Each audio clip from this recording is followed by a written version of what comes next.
అందరికీ నమస్కారం. ఈరోజు మనం చెప్పుకోబోయే కథ పుట్టినిల్లు మెట్టినిల్లు ముగింపు భాగం. కథలోకి వెళ్ళబోయే ముందు మీరు కనుక మన ఛానల్ని ఫస్ట్ టైం చూస్తున్నట్లయితే తప్పకుండా మన ఛానల్ని లైక్ చేయండి, షేర్ చేయండి, సబ్స్క్రైబ్ చేయండి, బెల్ ఐకాన్ క్లిక్ చేసి ఆల్ అనే బటన్ని ప్రెస్ చేయడం మర్చిపోకండి.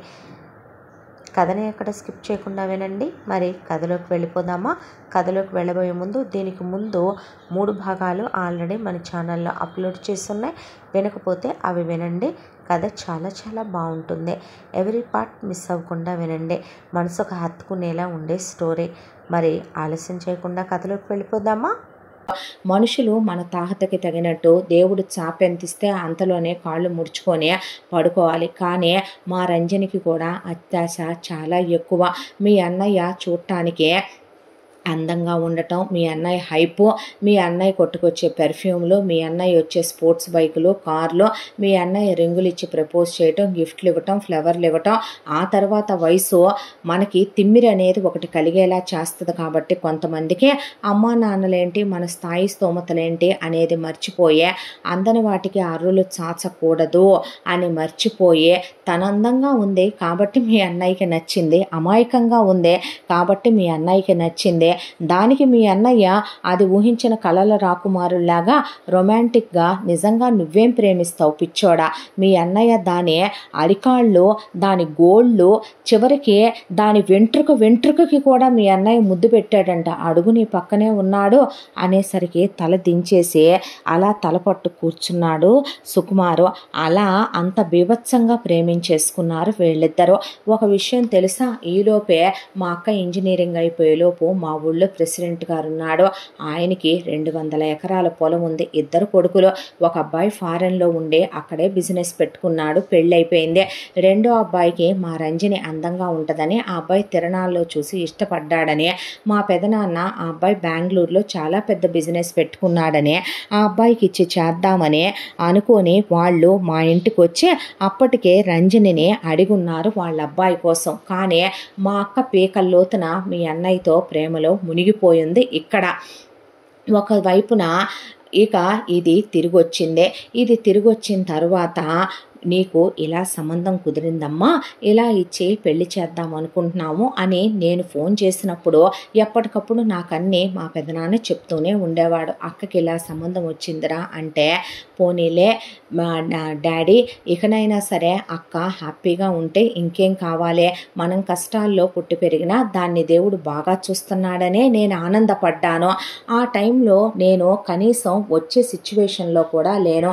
దానికి కారణాలు ఒకటి కాదు. ఒకవైపున శారదమ్మ మంచాన పడిపోయిందే. ఆనందరావు గారు ఆవిడ్ని చూసుకుంటూ ఆయన దిగుల్లో మునిగిపోయాడు. శారదమ్మ పోయేలోపు నేను స్టేజ్ మీద పెర్ఫార్మెన్స్ ఇస్తే చూడాలన్నది ఆవిడ కోరిక. ఒకవైపున చదువులోనేమో నాకు ఎగ్జామ్స్ కాంపిటీషన్లో, ఒకవైపున ఆవిడ ఆరోగ్యం బాలేదు, ఆయన నన్ను పెంచిన తండ్రి, ఆయన నేను చూసుకోవాలి. ఇన్ని బాధ్యతల మధ్య నేను అసలు ఎటు కదలటానికి లేక నేను అక్కడ ఇరుక్కుపోయాను. అయితే ఇంటికి వచ్చిన మా అక్క మీ అన్నయ్యని ప్రేమిస్తున్నానని, మీకు మాకు క్యాస్ట్లో ఎంత తేడా ఉందంటే మా ఊరిలోనే మాది పెద్ద క్యాస్ట్, మీ క్యాస్ట్ గురించి మేము చెప్పక్కర్లేదు. మాకు పల్లెటూరులో మా క్యాస్ట్ విషయంలో పట్టింపులు ఎక్కువగానే ఉంటాయి. అన్ని విధాల కరెక్ట్ అయిన ప్రెసిడెంట్ గారి సంబంధాన్ని మా అక్క కాదనుకుందే, మీ అన్నయ్య కావాలనుకుందే. మీ అన్నయ్యనిచ్చి చేయకపోతే చచ్చిపోతానని మా పెద్దమ్మకి పెదనాన్నకి ఎదురు తిరిగిపోయిందే. దాంతో మా పెదనాన్నకి మళ్ళీ మా అక్క లైఫ్ క్వశ్చన్ మార్క్ అయి నిలబడింది. ఈలోపు ఇక్కడ మీ అన్నయ్య ఆల్రెడీ మీ అక్క తన పెద్ద కూతుర్ని తన రెండో మొగుడికి కని మరీ మీ అన్నయ్య కోసం రెడీగా ఉంచిందని తెలియదు కదా. దాంతో మా అక్కనే పెళ్లి చేసుకుంటానని మంచి తిమ్మిరి మీద ఉన్నాడు కదా. మా అక్క ముద్దులు హగ్గులు ఇచ్చింది కానీ అక్కడ దాకా రానివ్వలేదు కదా. దాంతో నేను రంజనినే చేసుకుంటానని అడ్డం తిరిగి సస్తానని బెదిరించాడు. దాంతో గేమ్ ప్లే చేద్దాంలే, వచ్చిన తర్వాత ఉన్నిస్తామా, కొన్నాళ్ళు ఒక వేసిని వాడుకున్నట్టు మీ అన్నయ్య వాడుకున్నాక మా అక్కని గెంటేద్దామని ప్లాన్ చేసుకొని ఆ తర్వాత మా ఇంటికి వచ్చి చాలా నటించే మీ అన్నయ్య మా పెదనాన్న కాళ్ళు పట్టుకొని, మీ అక్క మీ బావ మా అమ్మ చేతులు పట్టుకొని మొత్తానికి పెళ్లి ఖర్చులు మావే, ఎంగేజ్మెంట్ ఖర్చులు మావేనని ఒప్పించి మరి ఆ తర్వాత మా రంజనిని ఇంటి కోడలుగా ధూమ్ధామ్గా పెళ్లి చేసి తీసుకొచ్చారంట ఇక్కడికి. ఆ తర్వాత పెళ్ళైపోయిన కూతురు కాపురానికి వెళ్ళిపోతే మా పల్లెటూళ్ళల్లో వాళ్ళ బ్రతుకు వాళ్ళు బ్రతుకుతారో, మళ్ళీ ఏ కడుపుతోనో ఉన్నానన్నప్పుడు లేదా ఏదైనా ఇబ్బందో బాధో వచ్చిందన్నప్పుడు పిల్ల ఎలా ఉందనో సంవత్సరానికి ఒకసారి కూతుర్ని అల్లుడిని రమ్మనమనో కలగజేసుకుంటారే తప్ప పద్దాక ఫోనులు చేయటం మా పెద్దమ్మకి అసలు అలాంటి అలవాటు కూడా లేదు.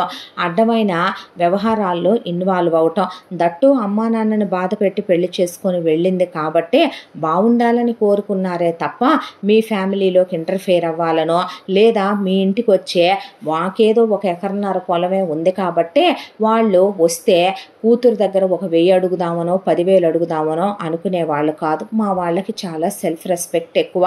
దాంతో మా అక్క మీ అన్నయ్యని ఇష్టపడే పెళ్లి చేసుకుందే. తప్పు మీదని అనటానికి కూడా కంప్లీట్గా లేదు.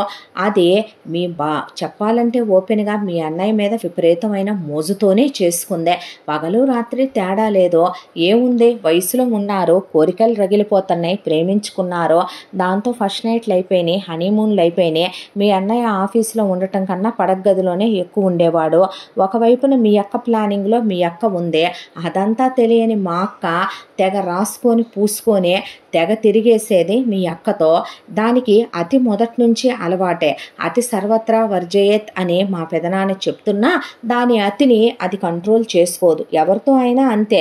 పులిహార కలపటం మొదలు పెట్టిందంటే అవతల వాళ్ళకి చెవుల్లోంచి దాని వాగుడు విని రక్తాలు వచ్చేయాలి.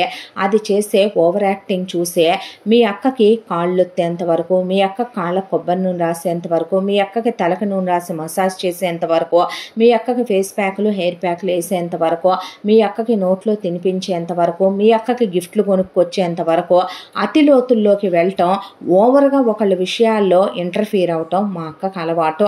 అలా ఉన్నటువంటి మా అక్క క్యారెక్టర్ ఏంటో మీ అక్క చాలా తెలివిగా జల్లెడ బట్టే తెలుసుకోవటానికి పెద్ద టైం ఏం పట్టలేదు. అదే మూమెంట్లో మా అక్కే చెప్పింది, ఏమీ వాడట్లేదు మీ అన్నయ్య అనే. అది చాలు కదా మీ అక్కకే. ఏమీ వాడినప్పుడు మరి కడుపు ఎందుకు రావట్లేదో. రోజుకి ఒకసారి కలిసే వాళ్ళకే డాక్టర్స్ కడుపు వచ్చే రేటింగ్ ఎక్కువని చెప్తారు. ఫర్టిలేషన్ టైంలో కూడా ఇంటిమేట్ అవుతారు కాబట్టి. మరి రోజుకి అన్నిసార్లు కలిసే వాళ్ళకి ఎందుకు రాదు? మీ అక్కయ్య ఎన్నిసార్లు కలుస్తున్నారో కూడా మా అక్కని అడిగితే అది ఆల్రెడీ చెప్పకూడదులే కానీ దిగజారిపోయిన రకం కదా. పడగ్గది విషయాలు ఏ ఆడదే అంత త్వరగా బయట వాళ్ళతో షేర్ చేసుకోదు. కానీ మా అక్క ఫ్రెండ్స్తో షేర్ చేసుకుంటుంది. మా అక్క మా పెద్దమ్మ అడగదు. కానీ ఎవరు అడిగితే వాళ్ళకు కూర్చొని మీ అన్నయ్య ఎక్కడ మొదలుపెట్టి ఎక్కడ ఆపాడు, ఎన్నిసార్లు ఎలా ఏమేం చేశాడు అనేది కూడా క్లియర్గా వీడియో విజువల్స్ వేసినట్టే చెప్పి మరీ ఎక్స్ప్లెయిన్ చేసి మీ అక్కకి చెప్పిందే. దాంతో మీ అక్కకి అదే అస్త్రమైందే. మీ అన్నయ్యని తీసుకెళ్ళి ఫస్ట్ ముందు మా అక్కని తీసుకెళ్ళి చూపించింది. ఏమీ తెలియనట్టు రెగ్యులర్ చెకప్ అని. చూస్తే అంతా పర్ఫెక్ట్గానే ఉందని మీ అక్కకి తెలిసినటువంటి ఒక మంచి తేడా డాక్టరు ఒకటి ఉంది. మీ అక్క పాపాలన్నిటికీ అదే పెద్ద సాక్షి. మీ అక్కకి పురుళ్ళు పోసింది, మీ అక్కకి అబోషన్లు చేసిందే.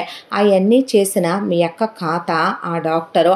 అది పర్ఫెక్ట్గానే ఉందని మా అక్క గురించి రిపోర్ట్ ఇస్తే నెక్స్ట్ మీ అన్నయ్య మీద వచ్చింది డౌట్ మీ అక్కయ్యకి. దాంతో తీసుకెళ్ళే తమ్ముడికి, మనం పరాయింటి ఆడపిల్లని అనకూడదు కదా తమ్ముడు, ఒక ఇంటి నుంచి వచ్చిన ఆడపిల్ల మీద నువ్వు సంతానవతివి కాదని నింద వేయకూడదు కదా తమ్ముడు, పిల్లలు లేని నాకే కదా తమ్ముడు ఆ బాధ తెలుసు అని చెప్పి తీసుకెళ్ళి మీ అన్నయ్య ఈ పనికి మాలిన వెధవని చెకప్ చేయించితే దానికి ఆల్రెడీ ఫస్ట్ రిపోర్ట్స్లోనే తెలిసింది వీడికి పిల్లలు మీ బావగాళ్ళలాగా పుట్టరు అని.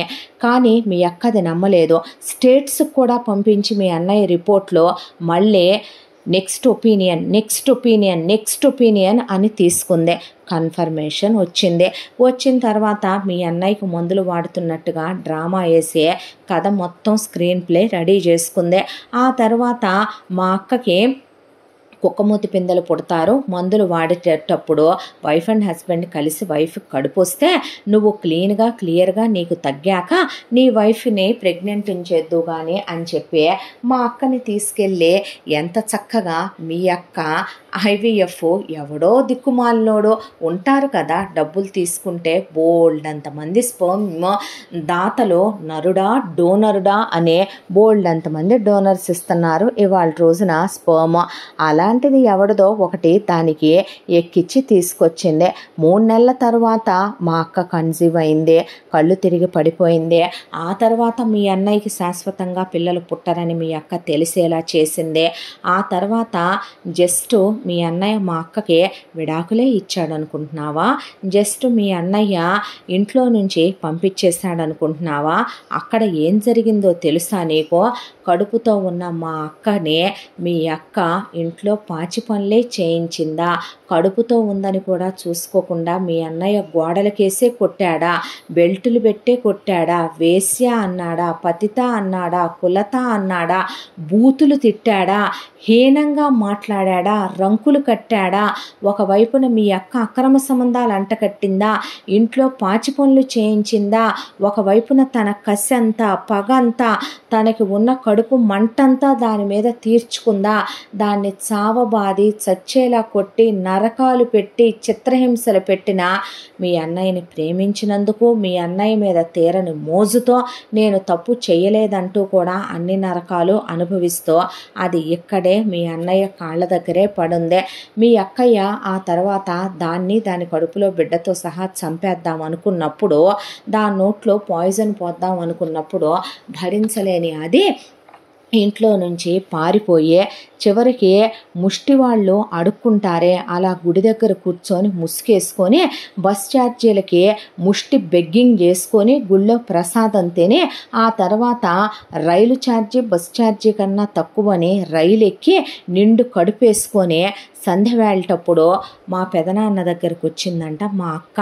వచ్చేసరికి ఏమైందని అడిగితే ఇలా జరిగింది అని మా అక్క చెప్తున్నప్పుడు అమ్మలక్కలు చుట్టుపక్కల వాళ్ళు అరుగుల మీద కూర్చుంటారు కాబట్టి వాళ్ళ విషయాలు చెవు ఒకటి డేసి ఇని ఊరంతా ఆ విషయం దావాలనలాగా టామ్ అయిపోయింది.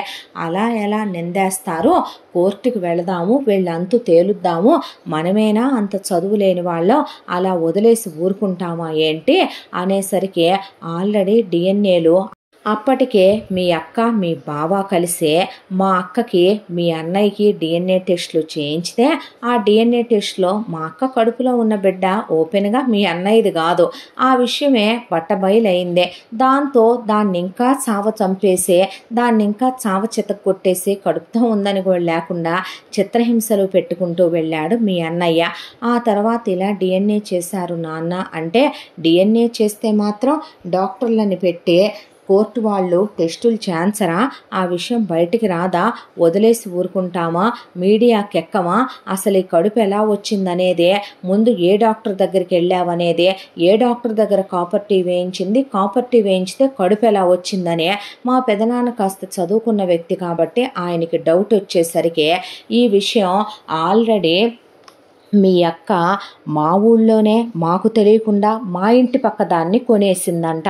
దాంతో అది మొత్తం ఫోన్ చేసి మీ అక్కకి చెప్పేసరికి అర్ధరాత్రి పూట పల్లెటూరులో జనాలు పడుకుంటే వాళ్ళు తెల్లాడిందాకా లేవరు.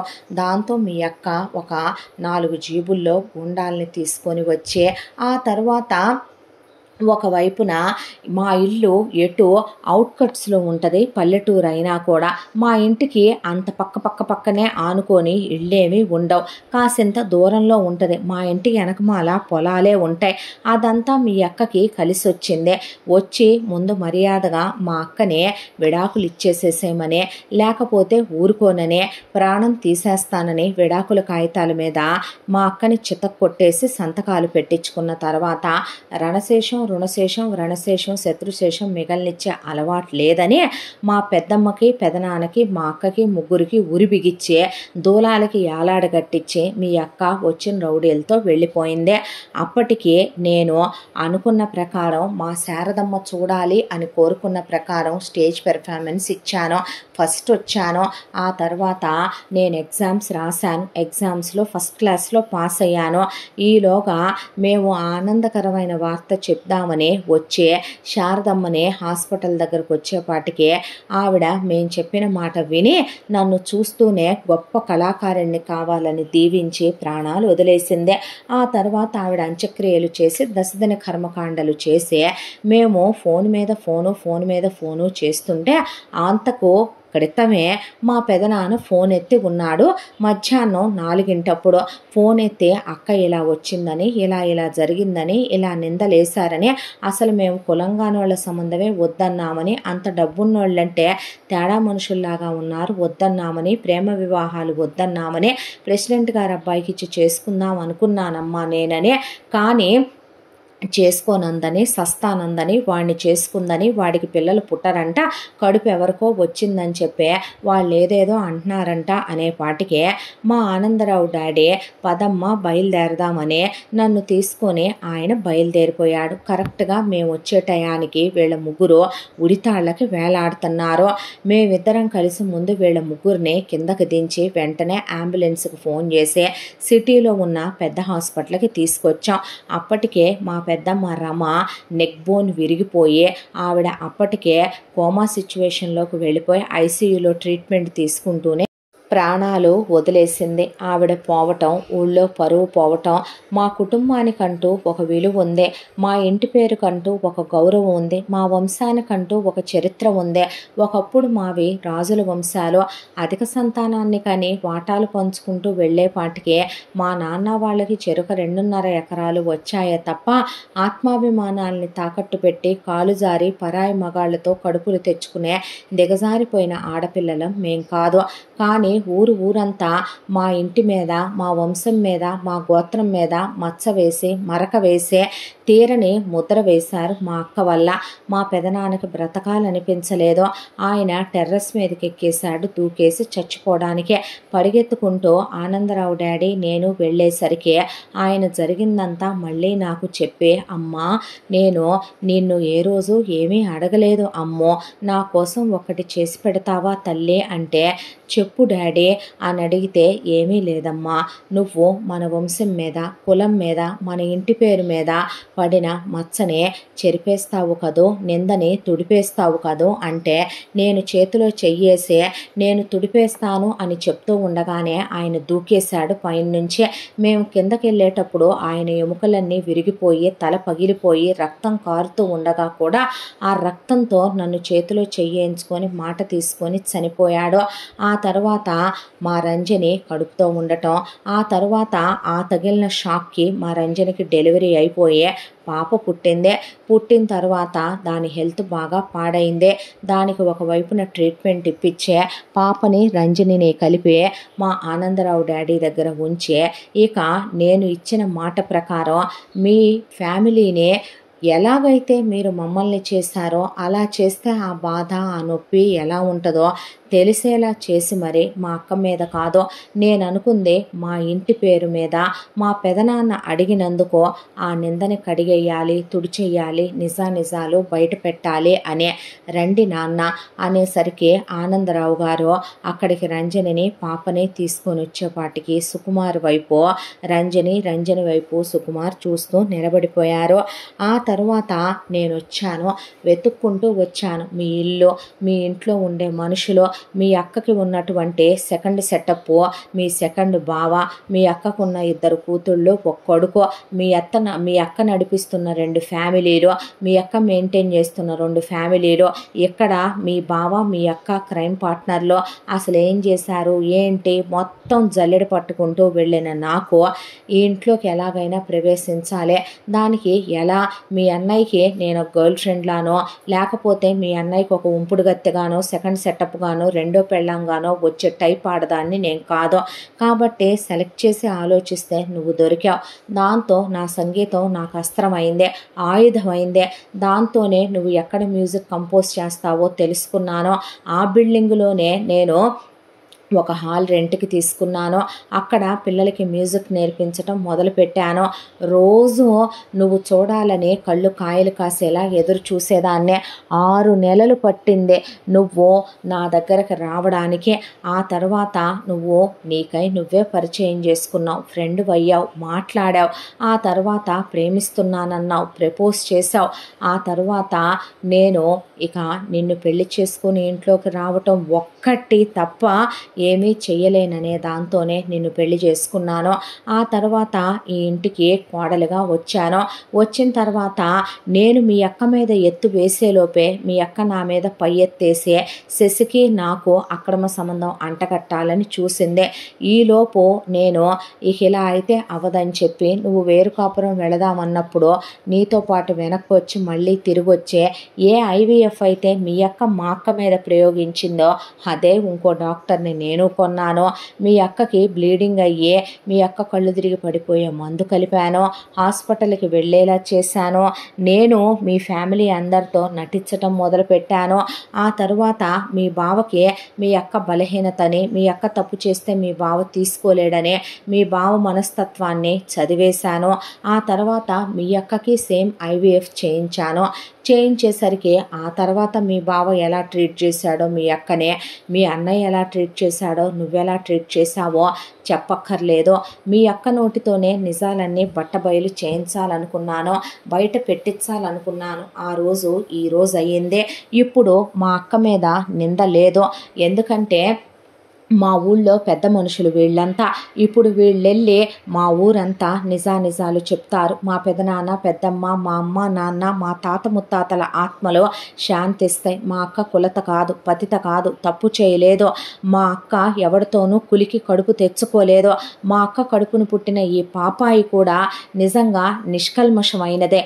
ఎందుకంటే దాని తండ్రి ఎవరో మాకు తెలియదు, దానికి తెలియదు, మీ అక్కకు కూడా తెలియదు. ఎందుకంటే ఆ డాక్టరు ఎవరిదో ఎక్కిచ్చింది. మేబీ ఆ డాక్టర్ కూడా తెలియకపోవచ్చేమో, ఆ ఇచ్చిన అతను గుర్తు లేకపోయి ఉండొచ్చేమో. కానీ ఈ ఇంత కథలో కూడా వింతలు విచిత్రాలు చాలా బయటకు వచ్చినాయి. అందులో ఒకటే మీ అక్క రెండో మొగుడు, మీ అక్క ఇద్దరు కూతుళ్ళు, మీ అక్క కొడుకు. ఇప్పుడు ఇది మీ ఫ్యామిలీ. ఏం చేసుకుంటారో, ఎటు తేల్చుకుంటారో, ఏం మాట్లాడుకుంటారో, ఎవరి విషయాల్లో ఎవరు ఏ డెసిషన్లు తీసుకుంటారో తీసుకోండి. ఎంత దాంట్లో నేను నా వరకు చేశాను అనుకునే, నేనెవరికైనా సమాధానం చెప్పాలి, సమాధానకర్తని అనుకుంటే అది నీ విషయంలోనే నేను ఒక నిజం చెప్పాలి. ఎప్పుడు నేను నిన్ను ప్రేమించలేదు, నేను నిన్ను ఇష్టపడలేదు. నేను పవిత్రంగా ఉండాలనుకున్నాను, నిన్ను పవిత్రంగా ఉంచాలనుకున్నాను. పంతులు గారు డబ్బులు వద్దన్నా ఆయనకిచ్చే, ఆయనకి రుణపడి ఉంటానని జరిగిందంతా చెప్పి, ఆయనకి 3 ఆడపిల్లలున్నారు. దాంతోనే నాకు ఆయన సాయం చేసే మన శోభనాన్ని ఆపాడు. ఆపేలా చేశాను. ఇదిగో డివోర్స్ నోటీసు సంతకం పెడుతున్నాను. నువ్వు డివోర్స్ తీసుకో, నీకు నచ్చిన అమ్మాయిని పెళ్లి చేసుకో. నువ్వు నేను లైఫ్ లాంగ్ కలిసి ఉంటాం. జరగని పని. ఎందుకంటే నా లైఫ్లో నేను లవ్ లాంటి బుద్ధి తక్కువ పనులు, అడ్డమైన మీ అన్నయ్య లాంటి చెత్త విధవల్నే నమ్మే పనులు నేను చెయ్యను. ఎంతైనా నువ్వు ఆ అక్కకి, ఆ అన్నయ్యకి తర్వాత పుట్టిన తమ్ముడివే. నీలో కూడా అదే రక్తం ప్రవహిస్తూనే ఉంటుంది. నువ్వు ఈ ఇంటి వారసుడివే. నాకు మరొకసారి ఏ దెబ్బలు తినే ఓపిక లేదో, నాకు నీ మీద ప్రేమ లేదో, నాకు ఇక్కడే ఉండి ఈ రిలేషన్షిప్ని కంటిన్యూ చేయాల్సిన అవసరమూ లేదు.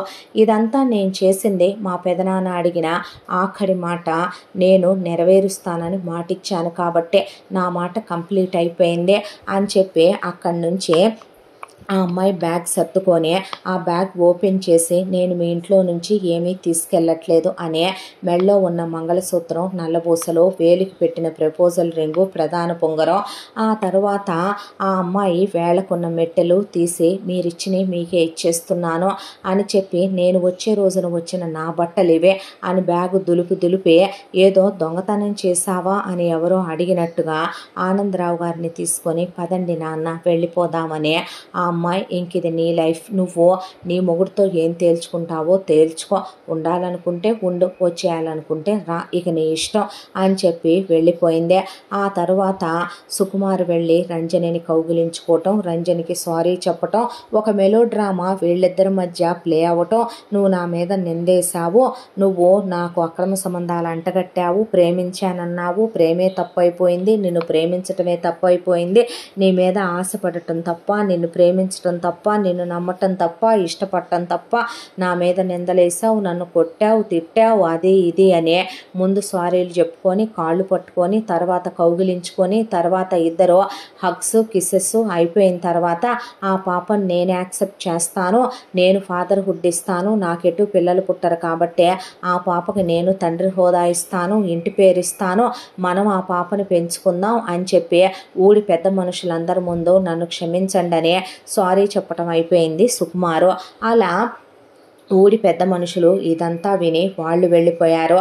ఆ తర్వాత రంజనిని పాపని తీసుకొని సుకుమార్ ఆ తర్వాత దేవ్ భుజం మీద చెయ్యేసి ఐఎమ్ సారీ రా, నేను తెలిసి తెలియక చేసిన తప్పుకే, నేను కాలేజీలో ప్రేమించిన నా పవిత్రమైన ప్రేమకే ఇన్ని ఇన్సిడెంట్స్ జరిగే ఈ నీతిమాలిన పతిత నన్ను నా పెళ్ళాన్ని విడగొట్టాలని నిందలేసి చివరికి నన్ను పిచ్చి విధవని చేసి దాన్ని తిక్కల దాన్ని చేసి ఇంత డ్రామా క్రియేట్ చేసిందే, ఐఎమ్ సారీ తమ్ముడు అన్న తర్వాత నువ్వు ఇవేమీ పట్టించుకోకు, మా చెల్లి డివోర్స్ కాగితాల మీద సంతకం పెట్టించేసి వెళ్ళిపోయింది కదా, శుభ్రంగా నీకు నచ్చిన వాళ్ళని నువ్వు కావాలనుకున్న వాళ్ళని చేసుకొని హ్యాపీగా ఉండు ఇదే ఇంట్లో, నేను మీ ఆవిడ్నే బాగానే చూస్తానులే తోడుకోళ్ళగా, నేనేమి పెద్ద కోడలుగా పెత్తనాలేమి చూపించనులే, నీకు నచ్చిన అమ్మాయిని చూసి చేసుకొచ్చుకో, నీకు మా చెల్లెలికి సెట్ అవ్వదులే అని చెప్పేసి మొగుడుతో క్లోజ్ అవ్వటానికి పిల్లని అక్కడే ఉన్న ఒక పనమ్మాయికి అప్పచెప్పి గదిలోకి వెళ్ళిపోయింది రంజని సుకుమార్తో. అసలు ఆ తర్వాత పెద్ద కథ. దేవ్ అలాగే నుంచుండిపోయాడు హాల్లో. నుంచున్న తర్వాత అక్కడికి వారధి వచ్చింది. శ్రీధర్ నుంచున్నాడు. ఐఎమ్ సారీ బావా, నువ్వు నాకు వయసులో ఉండంగా నచ్చేవాడివే, ఆ తర్వాత నువ్వు ఇచ్చే ఏ సుఖమో నాకు చాలనిపించలేదు, దానికి తోడు పిల్లలు కావాలనిపించారు, గొడ్రాల్లా బ్రతకాలనిపించలేదు, లోపం నీలో ఉందే, దానికోసం నేనెందుకు అన్నిటినీ చంపేసుకొని బ్రతకాలి. అనుకోకుండా ఓ ట్రిప్కి వెళ్ళినప్పుడు అచ్యుత్ పరిచయం అయ్యాడు, నాకు చాలా నచ్చాడు, నేను ఎక్స్పెక్ట్ చేసేదానికన్నా అతను ఏదైనా నాకు మోర్ దెన్ ఇవ్వగలడు, దాంతోనే నాకు కావాలనిపించాడు, తీసుకొచ్చాను, అతనితో వేరు కాపురమే పెట్టుకున్నాను, అతనితో ప్రెగ్నెంట్ అయ్యాను, నువ్వు ట్రిప్కి వెళ్ళున్నావు, నాకు పిల్లలు కావాలనిపించిందే, దాంతోనే నీకో మంగళసూత్రం అతనికో మంగళసూత్రం కట్టించుకొని ఇన్నాళ్ళు రోజు నీతో చేయించుకుంటున్నా, తనేమీ తప్పట్టుకోలేదు, తనది చాలా బ్రాడ్ మైండెడ్, తనతో నేను కావాలనుకున్నప్పుడు రోజు వెళ్ళి ఒక 3-4 అవర్స్ స్పెండ్ చేసి వస్తే చాలని తృప్తి పడ్డ పిచ్చోడు. ఆ తర్వాత అతనికి నాకు 2 కూతుళ్ళు, నా పెద్ద కూతురు శ్రావణి, రెండో కూతురు చంద్రిక, నా కొడుకు శ్రీకాంత్ పుట్టారు. నా పిల్లల్ని పెట్టుకొని అతను వేరే ఉంటున్నాడు, నా పిల్లల లైఫ్ సెటిల్ అవ్వాలనుకున్నాను, ఈ ఆస్తంతా కావాలనుకున్నాను, ఈ ఎదవలకిచ్చే నా కూతుళ్ళని చెయ్యాలనుకున్నాను, నా కొడుక్కి పట్టం కట్టాలనుకున్నాను, నిన్నేమీ నేను వదిలేయాలనుకోలేదు, బట్ జరగరాని ఏదో జరిగిపోయింది.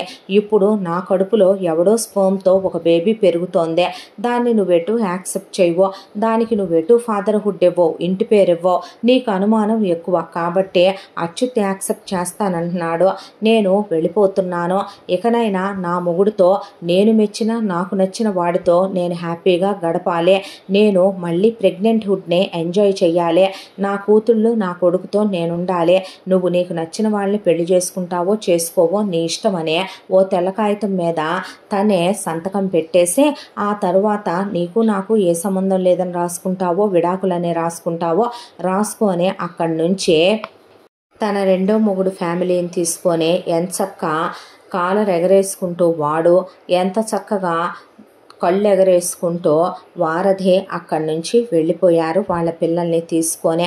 ఆ తర్వాత శ్రీధర్ మండిపోతూ కోపంతో గదిలోకి వెళ్ళి తాగుతూ కూర్చొని డోర్లు వేసేసుకున్నాడు. ఇంత దాంట్లో తన లైఫ్ ఏంటనేది అర్థం కాక అదే హాల్లో ఒక్కడు ఒంటరిగా అలా నిలబడిపోయాడు దేవ్. ఆ అమ్మాయిని ఆ దీపం వెలుగులో చూసిన క్షణం నుంచి ఈ క్షణం ఆ అమ్మాయి అలా మంగళసూత్రాలు తీసేసి విడాకుల కాగితం మీద సంతకం పెట్టి వెళ్ళేంత వరకు కూడా తనకి జరిగినవన్నీ ఒక్కసారిగా అలా కనపడే అమృత ఒక్కసారిగా అలా మాట్లాడే, నువ్వంటే నాకు ప్రేమ లేదు, నేను నిన్ను ప్రేమించలేదు, నేను ఇంట్లోకి రావటం కోసం నిన్ను జస్ట్ ఒక మీడియం కింద వాడుకున్నానన్నట్టు మాట్లాడి వెళ్ళేసరికి అలా 24 గంటలు నుంచుండిపోయిన దేవ్కి బ్రెయిన్ ఏమీ పనిచేయలేదు. ఆ తర్వాత వెళ్ళి బెడ్రూమ్లో డోర్ వేసేసుకున్నాడు దేవ్.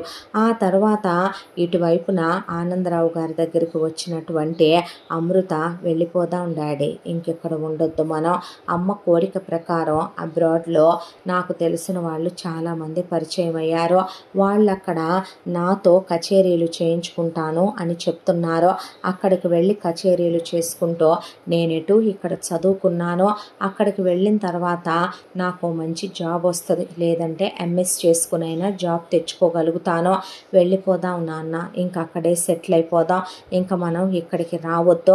ఏమ్మా ఎందుకని అనేసరికి అనవసరమైన జ్ఞాపకాలు వద్దని. ఎవరి జ్ఞాపకాలు? అతనివా?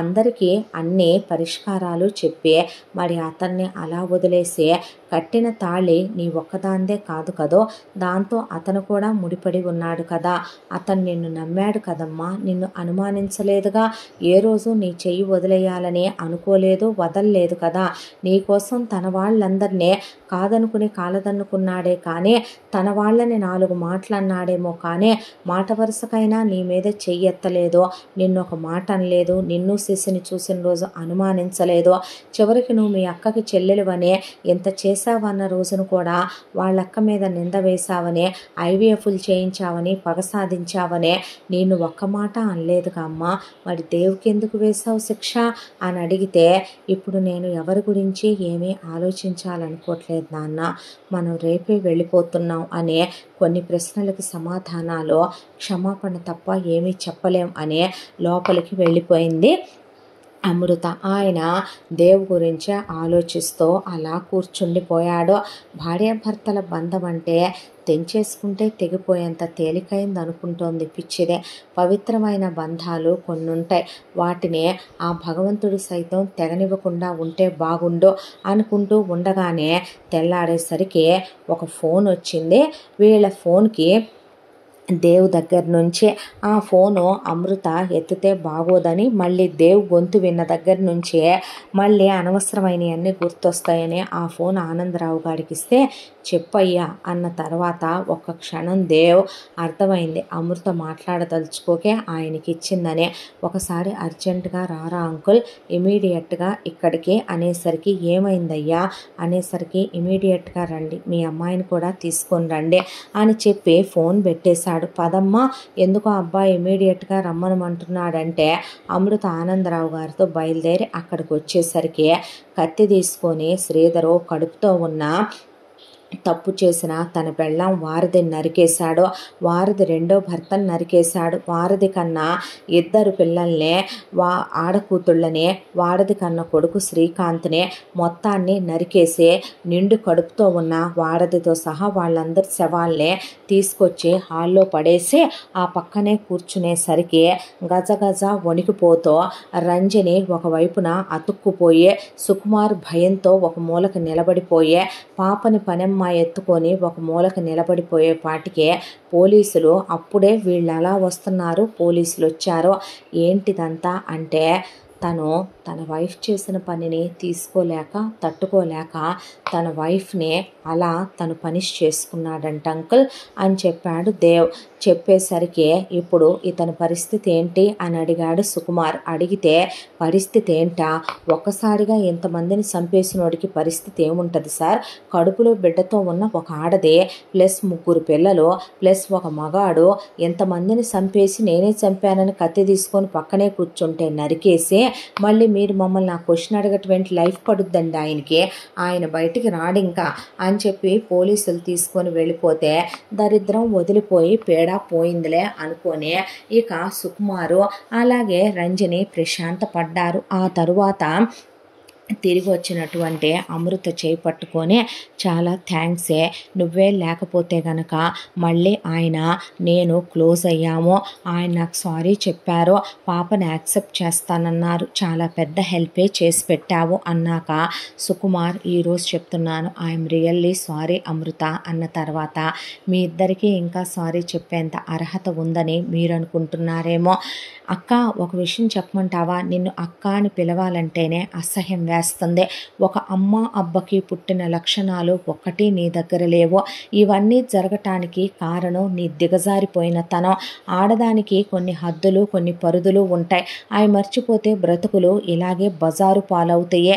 ఈరోజు నేను వచ్చి నీ జీవితాన్ని ఉద్ధరించటం ఏంటే, ప్రేమ నీది, వాడితో కులికింది నువ్వు, వాళ్ళక్కకే అన్ని సపర్యలు చేసి ఇంటి గుట్టు మొత్తం చెప్పుకుంది నువ్వు, నీ బలాలు బలహీనతలు తెలియపరుచుకుంది నువ్వు నా దృష్టిలో పెద్దమ్మ పెదనాన్న పోవటానికి ముందే చచ్చావు, పెదనాన్న మనసు బాధ పెట్టినందుకు. నేను కేవలం ఒకే ఒక కారణంతో ఇదంతా చేశాను. నేను ఏ రోజైతే మా అమ్మ నాన్నను పోగొట్టుకొని ఒంటరిగా మిగిలానో ఆ రోజు పెద్దమ్మ గర్భవతిగా ఉండి నన్ను తన సొంత బిడ్డగా దగ్గరికి తీయటానికి తన కడుపులో ఉన్న బిడ్డ ప్రాణం తీసి ఆపరేషన్ చేయించుకొచ్చుకుంది. అలాంటి తల్లి నీ వల్ల మెడ ఎముక ఇరిగిపోయి నరకం అనుభవించి నాలిక బయటకు వచ్చి ఆవిడ ఎంత చిత్రహింస అనుభవించి చనిపోయిందో కేవలం నువ్వు వీడిని ప్రేమించటం వల్ల, వీడి అక్క మాటలు వినటం వల్ల. పెదనాన్న అన్నాడు, మాటకి ముందు మాటకి వెనక 100 సార్లు అక్క అక్క అంటాడు వీడు, నాకు అక్కడే నచ్చలేదమ్మా వీళ్ళ సంబంధం అనే. అలాంటి వీడిని చేసుకొని పెదనాన్న బ్రతికిన బ్రతుకేంటి, మన కులానికి గోత్రానికి ఇంటి పేరుకున్న విలువేంటి, చివరికి ఆయన ఒక హాస్పిటల్ పైన నుంచి దూకి ఆత్మహత్య చేసుకొని చనిపోయాడనే బాధ లేదు, తల్లిపోయిందనే దిగులు లేదు. కానీ నేను వాళ్ళ బిడ్డగానే అంత్యక్రియలు చేసి వచ్చాను. ఏ చేతులతో చేశానో ఆ చేతులతోనే నా కుటుంబం మీద, నా కులం మీద, గోత్రం మీద, ఇంటి పేరు మీద, నా తాత ముత్తాతల చరిత్రల మీద ఉన్న మచ్చని కడిగేసుకున్నాను. ఇంకా నీకు మాట్లాడే అర్హత లేదో, చెప్పు తీసుకొని కొడతాను మాట్లాడావంటే అనేసరికి అంతా బాగానే ఉంది, కానీ అందరికీ అన్ని పనిష్మెంట్లు బాగానే ఇచ్చావులే, కానీ అందరికీ అన్ని శిక్షలు విధించావులే, కానీ అందరికీ బుద్ధొచ్చేలా చేశావు, కానీ మరి నువ్వు చదువుకున్నావు, నీకు సంస్కారం ఉంది, నువ్వు తెలివైన దానివే, నా గురించి నీకు తెలుసు, ఈ ఇంట్లోకి రావడానికి నన్ను మీడియంగా వాడుకున్నానన్నావు, నన్ను ప్రేమించలేదన్నావు, కావాలనే నాకు క్లోజ్ అయ్యానన్నావు. మరి నాకు ఐ లవ్ యూ టు ఎందుకు చెప్పావే, నాతో 3 ముళ్ళు ఎందుకు వేయించుకున్నావు? నేను నిన్ను పెదవుల మీద కూడా ముద్దు పెట్టాను, చాలాసార్లు పెట్టుకున్నాను, హక్ చేసుకున్నాను. మరి నా ఫీలింగ్స్తో ఆటలాడకూడదనే అలా ఆటలాడటం తప్పని నీకు తెలీదా? ఏ రోజు నేను నిన్ను తప్పు పట్టాను, ఏ రోజు నేను నీ గురించి ఎంక్వైరీ తీశానో, ఏ రోజు నేను నిన్ను అనుమానించానో, ఏ రోజు నువ్వు చెప్పింది నేను నమ్మలేదో, నీకన్నా నాకు నా కుటుంబం ఎక్కువ కాదనుకున్నానో, నీకే నేను అన్నిట్లో ఫస్ట్ ప్రయారిటీ ఇచ్చానో, అలాంటిది నా లైఫ్లోకి రావటం నీ ఇష్టమే, విడాకుల కాగితాల మీద సంతకాలు పెట్టి వెళతావా? ఏ రీజన్తో ఇవ్వాలి విడాకులు? నేను చచ్చానా, నువ్వు పొయ్యావా? మనిద్దరం బతికే ఉన్నాం కదా, లేకపోతే నువ్వేమైనా సంసారానికి పనికిరావా? పనికిరాకపోయినా నేను వదిలేయనే. నీకు పిల్లలు పుట్టరా? పుట్టకపోయినా నేను వదిలేయను. నాకు మగతనం లేకపోయినా నేను నిన్ను వదిలేయను. ఏ క్షణమైతే అంకుల్ మీకు విషయం తెలుసా, మీ అమ్మాయి రంభ కాదు, ఊర్వశి కాదు, మీ అమ్మాయి ఏమీ ఆకాశంలోంచి దిగి రాలేదు, కానీ ఒక దీపపు వెలుగులో మీ అమ్మాయిని అలా చూసిన క్షణం కృష్ణుడికి అంకితమైపోయిందంట మీరాబాయే. నాకు మీ అమ్మాయిలో ఆ దేవదేవుడి దేవేరే కనిపించింది తెలుసా. ఒక్క క్షణం నా హృదయ పీఠంలో మీ అమ్మాయి సింహాసనం వేసుకుని కూర్చున్న క్షణాలవే. అంకుల్ మీరు ఆంటీని ప్రేమించే కదో అన్నాళ్ళు పిల్లలు పుట్టకపోయినా ఈ నీతిమాలిన కుక్క ఈవిడ గారు కలిసి ఒకళ్ళనొకళ్ళు అనుమానించుకున్నారు, ఒకళ్ళనొకళ్ళు ప్రేమించుకున్నారు, ఒకళ్ళనొకళ్ళు ద్వేషించుకున్నారు, ఒకళ్ళనొకళ్ళు పనిష్మెంట్ ఇచ్చుకున్నారు. ఇంత దాంట్లో మీరు ఆంటీని పిల్లలు పుట్టకపోయినా ఒక్క మాట అనకుండా స్టిల్ లాస్ట్ బ్రెత్ వరకు ఆవిడతోనే తోడుగా ఉన్నారు కదా అంకుల్. మీకు ప్రేమ విలువ బాగా తెలుసు కదో. మరి ఇది నన్ను చేసింది తప్పు కాదా అంకుల్? నా ఫీలింగ్స్తో ఆడుకోవచ్చా? నా ప్రేమతో ఆడుకోవచ్చా? నేను నిన్ను నిజంగా ప్రేమించలేదో, నేను ఎలాంటి వాడినో నీకు తెలీదు. నేను నీకెంత సపోర్ట్ ఇస్తానో, ఎంత కేర్ తీసుకున్నానో, నీ మీద నా ఇష్టం ఎంతో, నా ప్రేమ ఎంతో, నేనెంత కేర్ తీసుకున్నానో నీకు తెలీదా? ఏంటి నాలో ఒకటే రక్తం ప్రవహిస్తుందా? నాకు వాళ్ళ బుద్ధులే వస్తాయా? మరి మీ అక్క నువ్వు కూడా మీ పెదనాన్నకి మీ నాన్నకి కదే పుట్టారు. మీలో కూడా ఒకటే రక్తం ప్రవహిస్తుందగా. మరి ఈవిడ బుద్ధి నీకు రాలేదే? ఈవిడ మరి వీడిలాంటి డబ్బున్న వాడికి మీ అక్క వల వేసి, మీ అక్క లాంటి అందగత్తె అమాయకురాలో ఏదో తింగర్ది విలేజ్ బ్యూటీ దొరకదన్నట్టు వీడు దిగజారిపోయి నేనే ఆడదాంతోనో అలా చెయ్యలేదుగా. మరి వీడు మీ అక్కతో, మీ అక్క వీడితో చేసుకొని మీ పేరెంట్స్ని ఎదిరిచ్చే వాడు తెగ మోజుపడి చేసుకొని వచ్చాక మీ అక్కని నేను చూసింది ఒకే ఒక్కసారి, ఒకే ఒక్క రోజు. కనీసం నన్ను పలకరించను కూడా లేదు. మరిదిగా నేను ఇంట్లో ఉన్నానని కూడా పట్టించుకోకుండా ఆ ఒక్కరోజు మీ అక్క మా అన్నయ్యని మీదకు లాక్కొని గదిలోకి తీసుకెళ్ళిపోయింది. నాకు అనవసరం వాళ్ళ పర్సనల్ విషయాలు అనుకున్నానే తప్ప ఇంత కాలంలో మన జర్నీలో ఒక్కరోజైనా నేను తన క్యారెక్టర్ గురించి నీకు చెప్పానా? నా వరకు నాకు అది అనవసరం. నీకెప్పుడో చెప్పా, ఒకళ్ళ పర్సనల్స్లో ఇన్వాల్వ్ అయ్యే అలవాటు నాకు లేదని. నువ్వెన్నోసార్లు వారధి విషయంలో కలగజేసుకున్నా, నువ్వెన్నోసార్లు నువ్వు డ్రామా ఆడావా, నిజం చెప్పావా, అబద్ధమా అనేది పక్కన పెడితే నేను ఇన్వాల్వ్ అవ్వద్దనే అన్నాను. ఎంత దాంట్లో నువ్వే నీ ఇష్టానికి నా లైఫ్లోకి వస్తావా? నువ్వే నీ ఇష్టానికి నా లైఫ్తో ఆట ఆడుకొని నీ సమస్యలన్నీ పరిష్కరించేసుకొని నన్ను వెర్రి వెంగళప్పం చేసి నుంచో పెట్టేసి నా ముఖాన్ని ఒక విడాకుల నోటీస్ పడేసి తాళి తీసి అక్కడ పడేసి వెళ్ళటం నీ ఇష్టమేననుకుంటున్నావా? కాళ్ళు ఇరక్కొడతానో, నడువులు ఇరక్కొడతానో. పెళ్ళికి ముందు ప్రేమించకపోతే ఇప్పుడు పెళ్ళి అయింది కదే, నేను నీ మొగుడిని కదా, ఇప్పుడు ప్రేమించు. ప్రేమించి ఇప్పుడు కాపురం చేసుకుందాం పద. నేనైతే నిన్ను ప్రేమించాను. నిన్ను చూసిన క్షణం నుంచి ప్రేమిస్తూనే ఉన్నాను. నువ్వు ఎక్కడికి వెళ్ళినా సరే నేను నిన్ను వదలను, నీడల్లే వస్తాను. ఏంటి ఎక్కడికో వెళ్ళి కచేరీలు చేసుకుంటూ ఉంటే ఇక్కడ నేను చెక్కభజన చేసుకుంటూ కూర్చోనా? పిచ్చోళ్ళ కనపడుతున్నానా? నా ఫీలింగ్స్కి ఒక వాల్యూ లేకుండా చేస్తావా? నా లైఫ్లోకి రావటం వెళ్ళిపోవటం నీ ఇష్టమేనా? నీకు నేను పర్మిషన్ ఇచ్చానా? నీకు నేను డివోర్స్ ఇస్తానని చెప్పానా? నీ మెళ్ళో తాళి నువ్వు తీసేస్తే నేను నీ మొగుడిని కాదనే నీకేమైనా సర్టిఫై చేశానా? నడువులు ఇరిగిపోతాయి. ముందు తాళి తీసి మెళ్ళో వేసుకొని నల్లబూసలు వేసుకొని కాలికి మెట్లు పెట్టుకొని ఆ విడాకుల నోటీస్ చించే. ఎక్కడికే నువ్వు అబ్రాడ్ వెళ్ళేది? కాళ్ళు విరక్కొడతాను. కనీసం ఒక సారీ చెప్పావా? ఒక క్షమాపణ చెప్పాలని అనిపించిందంటే నీకు నా లైఫ్తో ఎంత గేమ్ ఆడావే, నన్నెంత పిచ్చోడిని చేసేసావే, చివరికి పంతులు గారిని కూడా అడ్డం పెట్టేసుకున్నావు అనమాట. అనేసరికి నేను ఎప్పుడూ అలా చేయలేదు బాబు. మిమ్మల్ని అనట్లేదులేండి పంతులు గారు, మీరు చేసింది మంచి పనే. కాకపోతే దీంతో ఏకమై చేశారన్నదే నాకు నిజం చెప్పలేదన్నదే చిన్న బాధ. నువ్వు మరి నా లైఫ్లోకి వచ్చినప్పుడు కూడా నేను మంచోడినని నీకు తెలుసుగా. నీకు ప్రపోజ్ చేయకముందైనా ఒక ఫ్రెండ్గా ఉన్నప్పుడైనా ఈ కథ అంతా నాకు చెప్పున్నా నేను నీకు సపోర్ట్ చేసి ఉండేవాడినిగా. ప్రేమని ఎందుకు వచ్చావే? పెళ్ళి ఎందుకు చేసుకున్నావే? ఐ లవ్ యూ టూ ఎందుకు చెప్పావే? అన్ని కిసులు హగ్గులు ఎందుకు ఇచ్చావే? మరి నీ మీద నాకు ఫీలింగ్స్ పెరిగేలా ఎందుకు చేశావే? నేను దగ్గరకు వచ్చినప్పుడల్లా నీకు ఫీలింగ్స్ కలగలేదని నీ గుండెల మీద చెయ్యేసుకొని చెప్పు అనేపాటికి అటు తిరిగి నుంచుండిపోయింది అమృత. వెళ్ళి గడ్డం పట్టుకొని ఇటు తిప్పేపాటికి కళ్ళల్లో నీళ్ళు.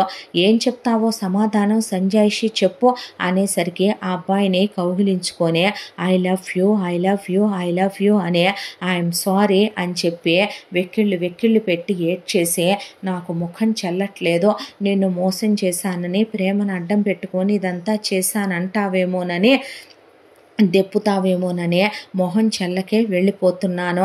పిచ్చిదానా, నాకు దెప్పటం దెప్పి పొడచటం చేత కాదే, ప్రేమించటమే చేత వెర్రి బాగుల్దానా అని ఆ అమ్మాయిని దగ్గరికి తీసుకున్న తర్వాత నిజంగానే ఈసారి చెప్పిందైనా నిజమైన ఐ లవ్ యూ అయినా మళ్ళీ ఏమైనా సెకండ్ ప్లాన్ ఉందా అని అడిగేసరికి, లేదు, నేను నిన్ను ఇష్టపడ్డాను, నేను నిన్ను ప్రేమించాను, కాకపోతే ఇంత జరిగిన తర్వాత నేను ఈ ఇంట్లో ఉండలేను, వీళ్ళ ముఖాలు చూడలేను, ఇదంతా నాకు మళ్ళీ మళ్ళీ గుర్తొస్తే నేను తీసుకోలేను, అందుకే నీతో కూడా నేనులా ఉండాలంటే అది నా వల్ల ఇక్కడుంటే అవ్వదు, అందుకే వెళ్ళిపోదాం అనుకున్నాను అని చెప్పేసరికి, నిన్నిక్కడ ఉండమని ఎవరన్నారు, నువ్వు ఒక 10 నిమిషాలు కూర్చుంటావా అనేసరికి, పంతులు గారు వెళ్ళిరండి, చాలా థ్యాంక్స్ అన్నాక ఆయన దీవించి 100 ఏళ్ళు చల్లగా ఉండండి అని పంతులు గారు వెళ్ళిపోయాక, అంకుల్ కూర్చోండని ఆనందరావు గారిని కూర్చోబెట్టి, పెద్దోడా నీకో విషయం చెప్పాలనుకుంటున్నాను, నీ పెళ్ళాం లాంటి మహాపతివ్రత, నీలాంటి పతివ్రత పురుషుడు ఉండే ఈ ఇంట్లో దేవతలు కొలువై వెళ్ళారు, ఈ ఇంట్లో నుంచి వారధి గారి భర్త గారు, ఇలాంటి మహనీయులు పరమాత్ములు ఉన్న ఈ ఇల్లు అమ్మా నాన్నలు కట్టించిందైనా సరే నేను ఉండాలనుకోవట్లేదు, ఈ ఇల్లు నువ్వే తీసేసుకో, ఈ ఇంట్లో నువ్వే ఉండు, నేను ఆల్రెడీ 4 BHK ఫ్లాట్ కొనుక్కున్నా, నా ఇంటికి నేను వెళ్ళిపోతాను, నాకెటు బిజినెస్ మీద ఇంట్రెస్ట్ లేదు, నేను ఓన్గా నాకు సంబంధించినంత వరకు నేను మ్యూజిక్ కంపోజ్ చేసుకుంటూ నా కెరియర్ని నేను మ్యూజిక్ సైడ్ బిల్డ్ చేసుకోవాలనుకుంటున్నాను, నా వైఫ్కి కూడా మ్యూజిక్ అంటే చాలా ఇష్టం కాబట్టి తను నన్ను నేను తన్నే ఎంకరేజ్ చేసుకుంటూ మేమిద్దరం కలిసి మేము అచీవ్ చేయాల్సినటువంటి చాలా శిఖరాలు ఉన్నాయి, వాటి గురించి మేము ఆలోచించుకోవాలి, బిజినెస్ మొత్తం నువ్వు చూసుకుంటానంటే తీసేసుకుని నాకు మనీ ఇచ్చేసే, నా వల్ల మాత్రం మొత్తం అవుద్దిరా, సో సెకండ్ డెసిషన్ అక్కర్లేదు అని చెప్పి వెంటనే, ఆల్రెడీ నేను ఇందాకే మాట్లాడించాను, మా బిజినెస్ మీరు తీసుకుంటారు కదా సార్ అంటే, వాళ్ళ 5 నిమిషాల ప్రకారం ఏదైతే షేర్ ఉందో కంపెనీలో దేవుది, ఆ షేర్ వేరే వాళ్ళు కొనుక్కొని వాళ్ళ అమౌంట్ ఇచ్చేసి చెక్కులు వెళ్ళిపోయారు, ఆ తర్వాత దేవుకున్న పొలాలు కౌలుకి ఇచ్చేశాడు, స్థలాలు లీజ్కి ఇచ్చేశాడు, ఆ తర్వాత వాళ్ళకున్న హోటల్స్, కాంప్లెక్స్లు, రెస్టారెంట్లు ఇవన్నీ కూడా అతను ఎక్కడ రెంట్లకి లీజులకి ఇచ్చేశాడు, ఆ తర్వాత మిగతాదంతా కూడా తన బిజినెస్ అమ్మిన డబ్బులు క్యాష్ చేసేసుకున్నాడు, ఆ తర్వాత అమృత చేపట్టుకొని ఆనందరావు గారిని, నాకు చిన్నప్పటి నుంచే నాన్న ప్రేమ ఎలా ఉంటుందో తెలియదు అంకుల్, దీనికే నయ్యం, నాన్న తర్వాత పెదనాన్న తర్వాత మీరు నాన్న, ఎంతమంది దొరికారు, మరి నాకు ఇస్తారా మీరు, మదర్ ఫాదర్హుడ్ అన్నాక ఆయన దగ్గరికి తీసుకుంటే, వెళదాం పదండి అంకుల్ అని ఆ అబ్బాయి తీసుకున్న 4 BHK ఫ్లాట్లోకే తీసుకొని వెళ్ళిపోయిన తర్వాత, ఒక చిన్న పని మిగిలిపోయింది అంకుల్, మీ అమ్మాయితో హనీమూన్కి వెళ్ళొస్తానే అని చెప్పి అమృతను తీసుకొని 1 నెల రోజులు దేవ్ హనీమూన్కి వెళ్ళి, అక్కడ అమృత సారీ అంటే, ఎవరడిగారే నీ సారీ అని ఆ అమ్మాయిని కౌగిలించుకొని ముద్దులు పెట్టుకొని వాళ్ళు చాలా క్లోజ్గా ఇంటిమేట్ అయ్యే నెల రోజుల తర్వాత తిరిగి వచ్చారు, ఆ తర్వాత వెంటనే పిల్లల్ని కనకూడదని ఒక 3 ఏళ్ల పాటు ఆపుకొని మ్యూజిక్ సైడు బాగా చాలా పెద్ద పేరు సంపాదించారు అమృత, దేవ్. ఆ తర్వాత అమృత ప్రెగ్నెంట్ అయ్యి 2 కొడుకులు పుట్టారు ఆ అమ్మాయికి. చక్కగా ఆ 2 పిల్లల తర్వాత అమ్మాయి ఆపరేషన్ చేయించుకొని ఆనందరావు గారి ఇంట్లో ఉంటూ పిల్లల్ని చూసుకుంటూ అమృత, దేవ్ కలిసే చాలా పెద్దది మ్యూజిక్ సైడ్, వాళ్ళు పెద్ద మ్యూజిక్ డైరెక్టర్ అయిపోయాడు దేవ్. ఆ తర్వాత అమృత అతనికి హెల్ప్ చేస్తూ శాస్త్రీయ సంగీతం, దానికి తోడు ఆ అమ్మాయి ఒక మ్యూజిక్ స్కూలే స్టార్ట్ చేసే పిల్లలకి సంగీతం నేర్పించడం, దాంతోపాటు డాన్సులు నేర్పించే వేరే టీచర్లను పిలిపించి డాన్సులు నేర్పించడం, ఒకవైపున పిల్లలకి గిటారు ఇలాంటి ఇన్స్ట్రుమెంట్స్ నేర్పించే స్కూల్ పెట్టిందే. ఇలా హ్యాపీగా వాళ్ళ లైఫ్ 3 పువ్వులు 6 కాయలుగా సాగిపోతూ శ్రీధర్ జైల్లో మగ్గిపోతున్నాడు. ఇక లైఫ్లో బయటకు వచ్చే క్వశ్చనే లేదు. అంతా దాంట్లో రంజని అలాగే శ్రీధర్ కలిసే ఇక పాపను తీసుకెళ్ళి హాస్టల్లో వేసేసింది రంజనే. ఎంత అది ఇంట్లో తిరుగుతున్నా నీకు పుట్టలేదనే, ఎవడో స్పోమ్ నాకు ఎక్కిస్తే అది పుట్టిందనే నాకు చిరాగ్గానే ఉందే. సొసైటీ దృష్టిలో మనకి పిల్లలు లేకుండా ఉండకూడదనే నువ్వు యాక్సెప్ట్ చేసావని నాకు తెలుసు. నాకు గొడ్రాలిగా ఉన్నా హ్యాపీగానే ఉండేదే, ఎవడి దాంతోనో కన్నాననే చాలా చిరాగ్గా ఉందే. అందుకే దాని మొహం చూడటం ఇష్టం లేక హాస్టల్లో పడేయమన్నాను. ఒక ఏజ్ వచ్చిన తర్వాత ఎంతో కొంత ఇచ్చి పడేసి ఏ స్టేట్సో ఎవడో ఒకడికి ఇచ్చి పెళ్లి చేసి పంపించేస్తే వెళ్ళిపోద్ది, మనిద్దరం హ్యాపీగా గడుపుదాం సరేనా అనే.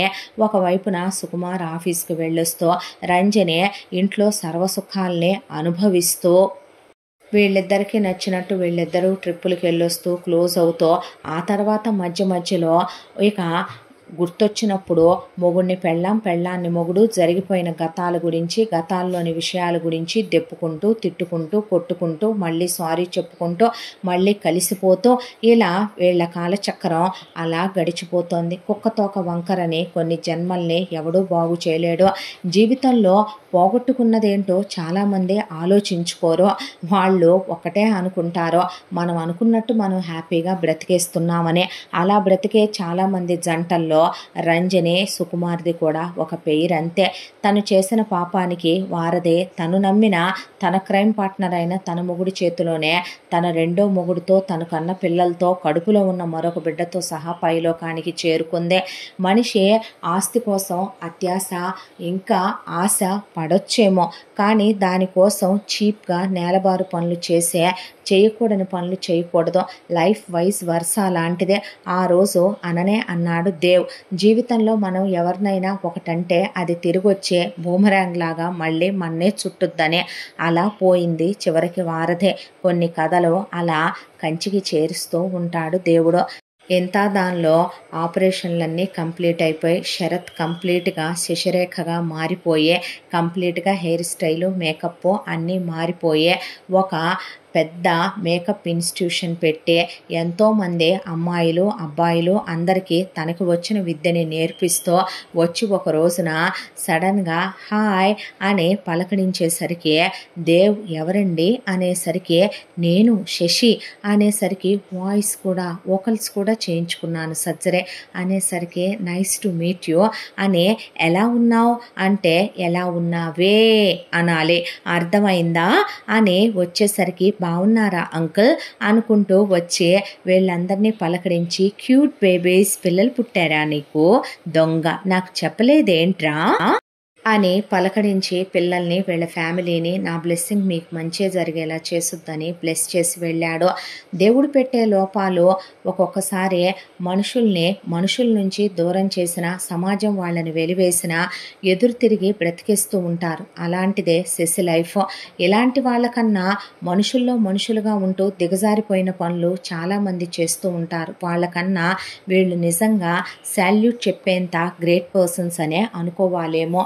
ఇంతటితో ఈ కథ సమాప్తం. మళ్ళీ మరొక మంచి కథతో కలుసుకుందాం. తప్పకుండా మన ఛానల్ని లైక్ చేయండి, షేర్ చేయండి, సబ్స్క్రైబ్ చేయండి, బెల్ ఐకాన్ క్లిక్ చేసి ఆల్ అనే బటన్ని ప్రెస్ చేయడం మర్చిపోకండి.